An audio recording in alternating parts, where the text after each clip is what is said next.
महावीराय नमः। श्री द्वादशांग श्रुतदेव्यै नमः। आचार्य श्री आदि सागर महावीर कीर्ति सन्मति सागर गुरुभ्यो नमो नमः। प्रिय धर्मात्मन, आचार्य श्री मानतुंग जी महाराज भक्त कवियों में सर्वश्रेष्ठ कवि हैं। उनके द्वारा रचित भक्तामर स्तोत्रम नामक भक्ति रस के अमृत कलश स्वरूप स्तोत्र का हम लोग अध्ययन कर रहे हैं। आज हम 7वें पद्य का अध्ययन करने जा रहे हैं। आचार्य महाराज लिखते हैं, त्वत्संस्तवेन भव संतति सन्निबद्धम् पापं क्षणात् क्षयमुपैति शरीर भाजाम् आक्रान्तलोकमलिनीलमशेषमाशु सूर्यांशु भिन्नमिव शार्वरमन्धकारम्। त्वत् आपके संस्तवेन स्तवन से शरीर भाजाम प्राणियों के भव संतति से सन्निबद्धम बंधन को प्राप्त हुए पापम पाप आक्रांत लोकम संपूर्ण लोक में प्रसारित अलिनीलम भौरे के समान काले सूर्य किरणों के द्वारा भिन्नम खंडित शार्वरम रात्रिकालीन अशेषम संपूर्ण अंधकारम अंधकार के इव समान क्षणात् क्षणभर में आशु शीघ्र क्षयम क्षय को उपैति प्राप्त होता है।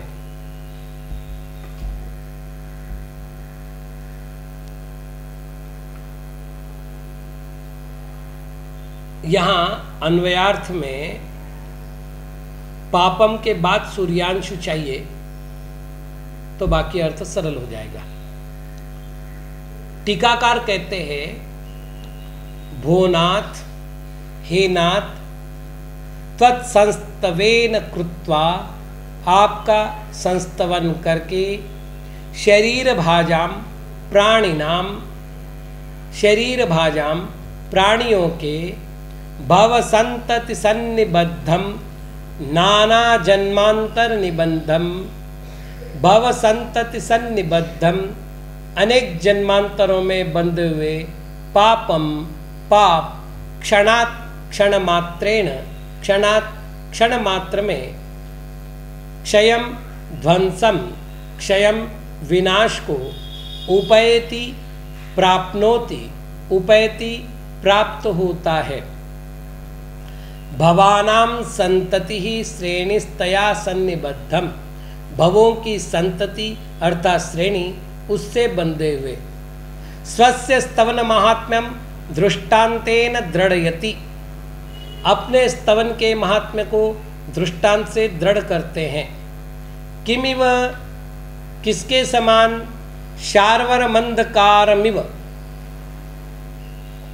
रात्रिकालीन अंधकार के समान यथा शार्वरम रात्रि संबंधी अंधकारम जिस प्रकार शार्वरम रात्रि विषयक अंधकार सूर्यांशुभिर भिन्नम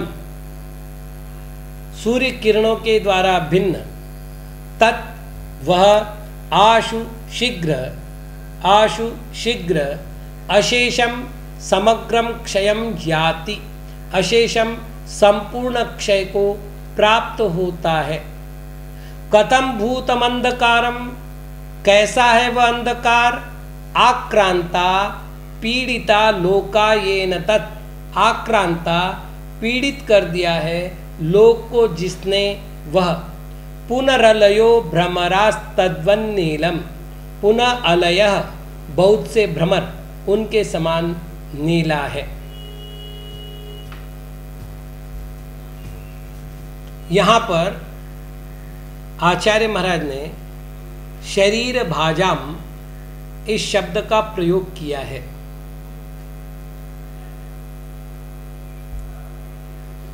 जो शरीर से युक्त है उनको शरीर भाज कहते हैं, अर्थात शरीर भाग। जिन्होंने शरीर को प्राप्त किया है, औदारिक, वैक्रिक, आहारक, तेजस, कार्माण, इन 5 शरीर से युक्त होने वाले जीवों को, अर्थात संसारी जीवों को शरीर भाजाम इस शब्द के द्वारा अभिव्यक्त किया है। स्तुति रूप शब्द पौद्गलिक है, अतः वे जड़ है। उनका प्रयोग करने से क्या लाभ होना है, ऐसा प्रश्न उपस्थित होने पर आचार्य श्री उस जिज्ञासा का समाधान कर रहे हैं। वे कह रहे हैं, हे जिनेंद्र भगवान, जिसने संपूर्ण लोक को आक्रांत कर लिया है, जो भ्रमरों के समान श्यामल है, ऐसा रात्रिकालीन अंधकार सूर्य किरणों के द्वारा क्षणार्ध में ही नष्ट हो जाता है, उसी के समान भव भवांतरों से चिर संचित पाप आपकी स्तुति करने से क्षणार्ध में नष्ट हो जाते हैं। यह नियम है कि आराध्य के गुणस्तवन से उनके समान गुणों की प्राप्ति होती है। जिनेंद्र भगवान पूर्णतया निष्पाप है, अतः अपनी आत्मा को निष्पाप बनाने के लिए उनके गुणों का स्तवन किया जाता है। मन से, वचन से, काया से जीव जिस कार्य में प्रवृत्त होता है,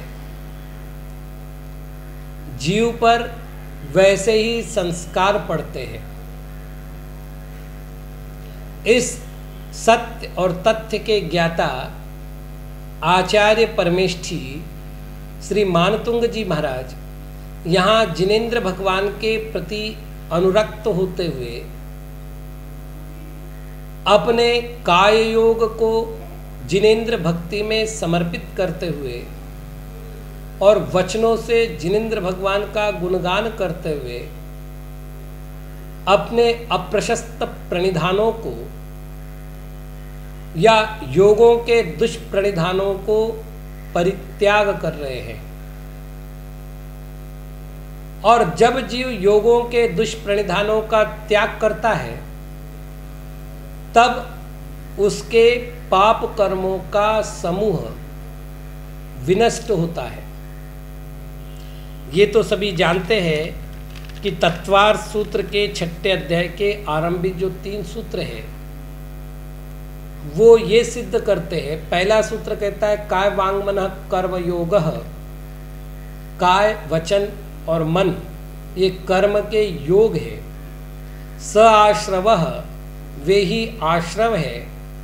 शुभ पुण्यस्याशुभ पापस्य, शुभ पुण्य का और अशुभ पाप का आश्रव का कारण है। इतना सब पढ़ने, सुनने, जानने के बाद ये ठीक से समझ में आता है कि जब मन अयोग्य विचारों में लीन होता है, वचन अशिष्ट भाषा का प्रयोग करता है और काया अनुचित कार्यों में निमग्न होती है, तब पापाश्रय होता है। भक्ति के समय में काय योग सुस्थिर होता है।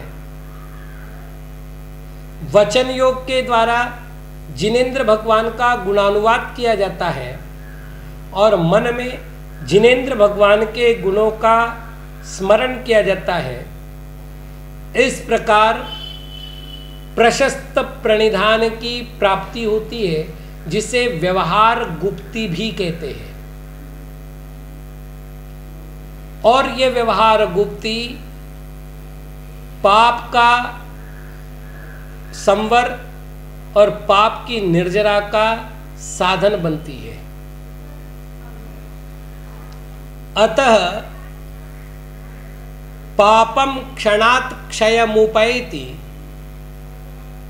ये वाक्य प्रयोग यहाँ स्पष्ट है। भव संतति सन्निबद्धम, ये जो यहाँ पद्यांश प्रयोग हुआ है, यदि हम तुलनात्मक दृष्टि से समाधि भक्ति के पद्य को सामने रखते हैं तो आचार्य श्री पूज्यपाद जी महाराज कहते हैं, जन्म जन्म कृतम पापम जन्म कोटि समार्जितम जन्म मृत्यु जरा रोगम हन्यते जिन वंदनात्। जिनेंद्र भगवान की वंदना करने से अनेकों जन्मों में किए गए पाप क्षण भर में विनष्ट हो जाते हैं, जन्म मृत्यु का भी विनाश हो जाता है। वहाँ वंदना का फल बताया गया है और यहाँ स्तवन के फल की चर्चा चल रही है। अंतर मात्र इतना ही है, किंतु वंदना का फल बताते समय पूज्यपाद महाराज ने चैत्य भक्ति में भी एक श्लोक उद्धृत किया है, यदिदम मम सिद्ध भक्तिर्नीतम सुकृतम दुष्कृत वर्तमरोधितेन पटुना जिन धर्म एव भक्तिर्भवता जन्मनि जन्मनि स्थिरा में। जिनेंद्र प्रतिमा की भक्ति करने से दुष्कर्म का जो मार्ग है, पापों का जो मार्ग है, वह अवरुद्ध हो जाता है, अर्थात पाप वहां प्रवेश नहीं कर पाता। यह अर्थ स्वीकार किया है। तात्पर्य यह है कि जिनेंद्र भगवान की मानसिक, वाचनिक अथवा कायिक भक्ति, क्योंकि स्तवन वाचनिक भक्ति है, वह भव संतति सन्निबद्धम, ऐसे पापों को क्षण मात्र में नष्ट करने में समर्थ होती है। अब यहां पर एक प्रश्न साहजिक रूप से उपस्थित हो सकता है कि चिर संचित भव भवांतरवर्ती पाप क्षण मात्र में नष्ट कैसे हो सकते हैं? इस प्रश्न का उदाहरण देने के लिए स्तोत्रकार ने दृष्टांत की समायोजना की है।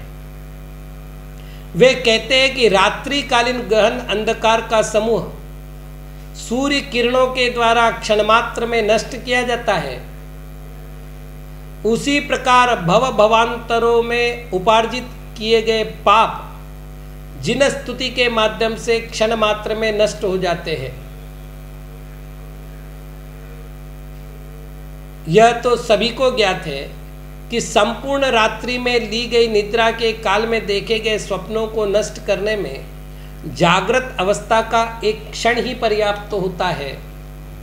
उसी प्रकार जन्म जन्म में किए गए पापों को नष्ट करने में जिन स्तुति में व्यतीत होने वाला एक क्षण ही पर्याप्त है, उससे ज्यादा काल नहीं लगेगा। इस पद्य में सम उपसर्ग का प्रयोग 3 बार हुआ है। जैसा मैंने पिछले पद्य में कहा था, भक्ति, शक्ति और प्रीति, ये 3 का प्रयोग हुआ है। यहाँ 3 अन्य शब्दों की बात कर रहा हूं मैं, वो है सम उपसर्ग की। पहली बार संस्तवेन शब्द में है, दूसरी बार संतति शब्द में है और तीसरी बार सन्निबद्धम शब्द में है। सम शब्द के मतलब सम उपसर्ग के आगे स्तव शब्द आया है चूंकि सकार आदि आने पर मोनुस्वार हो जाता है, इसलिए अनुस्वार हो गया और संस्तव शब्द बना। दूसरी बार जो प्रयोग हुआ है वो संतति के लिए हुआ है। संस्तव का अर्थ हो गया समीचीन स्तुति। दूसरी बार जो संतति शब्द हुआ है वो है समतति। तति अर्थात परंपरा, सम अर्थात भली भांति, पूर्ण रूप से। तो सम के उपसर्ग का मकार हुआ मोनुस्वार व्यंजने सूत्र से, और अनुस्वार से यही पर सवर्ण से पर सवर्ण रूप बना, और पर सवर्ण रूप बनने के कारण से मकार का यानी अनुस्वार का नकार बना। इस तरह से संतति शब्द बना। तीसरी बार जो शब्द प्रयोग हुआ है वो है सन्निबद्धम अर्थात सन्निबद्ध। इसमें सत और निबद्ध है या सम और निबद्ध है, दोनों ही बन सकते। यदि सत निबद्ध है तो फिर सम का प्रयोग नहीं ऐसा माने, लेकिन सम निबद्ध है तो फिर सम का अनुस्वार का मतलब म का अनुस्वार हो जाएगा, और अनुस्वार से यही पर सवर्ण सूत्र से पर सवर्ण होकर के नकार हो जाएगा। बंधन की अवस्था में आत्मा के प्रदेश और कर्मों के प्रदेश परस्पर में मिलकर एकाकार हो चुके हैं, अतः बंधन को संबंध कहते हैं, अर्थात यहां सन्निबद्ध कहा है। जैसे पाप रूप कर्म आत्मा पर समरूप से व्याप्त है, एक समनिबद्ध का नया अर्थ करते हैं हम। सम अर्थात समान रूप से, अर्थात आत्मा के जो कर्म प्रदेश, आत्मा पर लगने वाले जो कर्मों के प्रदेश है, आत्मा के प्रदेश कहां से कहां तक है, तो आपाद कंठ या कहे आपाद मस्तक, यहां तक पूरी अपनी आत्मा है। तो जो कर्म बंध होगा वो समनिबद्ध होगा, समान रूप से बंधेगा।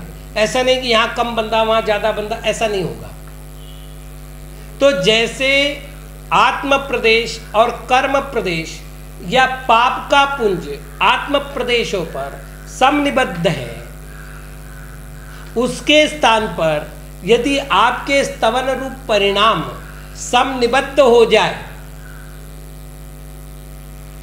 तो पापों की संतति क्षण मात्र में नष्ट हो जाए, ये इसका तात्पर्य है। तो 3 बार सम का प्रयोग हो रहा है, और तीनों के पीछे एक विशेषता है कि आपका भली प्रकार किया गया स्तवन, ये संस्तव हुआ।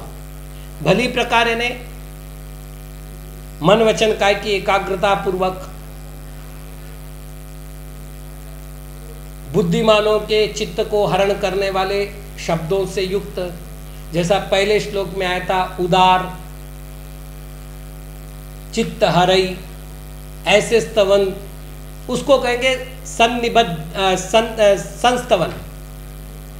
और जो कर्म बंधा है वो पूर्ण आत्म प्रदेशों में समान रूप से बंधा हुआ है। यदि उस आत्म बंध और कर्म बंध के स्थान पर भक्ति बंध आत्मा के साथ हो जाए, अर्थात आत्मा और भक्ति दोनों एक में हो जाए, सम्यक दर्शन प्रकट हो जाए, यह स्तुति रूप आवश्यक में मन वचन काय की प्रवृत्ति तदाकार रूप धारण कर लेवे, तो उसके फल से पाप संतति क्षण मात्र में नष्ट हो जाएगी। तो पाप की संतति शब्द का प्रयोग क्यों कर रहे हैं? क्योंकि सबसे बड़ा पाप मिथ्यात्व है। ये तो आप सभी जानते हैं कि द्रव्य कर्म 8 है। उन 8 कर्मों में ज्ञानावरण, दर्शनावरण, मोहनीय और अंतराय, ये 4 कर्म घातिया कर्म है। आयु, नाम, गोत्र और वेदनीय, ये 4 कर्म अघातिया कर्म है। घातिया कर्म नियम से पाप रूप है, और अघाती कर्म कुछ पाप रूप है और कुछ पुण्य रूप है।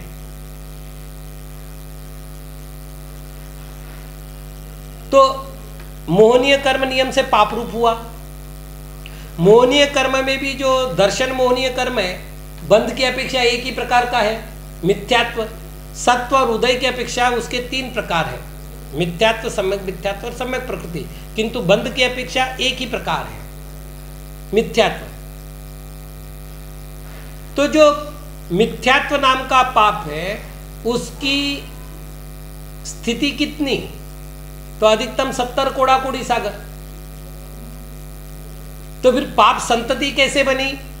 तो जो पूर्ववर्ती कर्म बंधा हुआ था, वो कर्म उदय में आया, अपना विपाक दिया, अर्थात अपना फल दिया।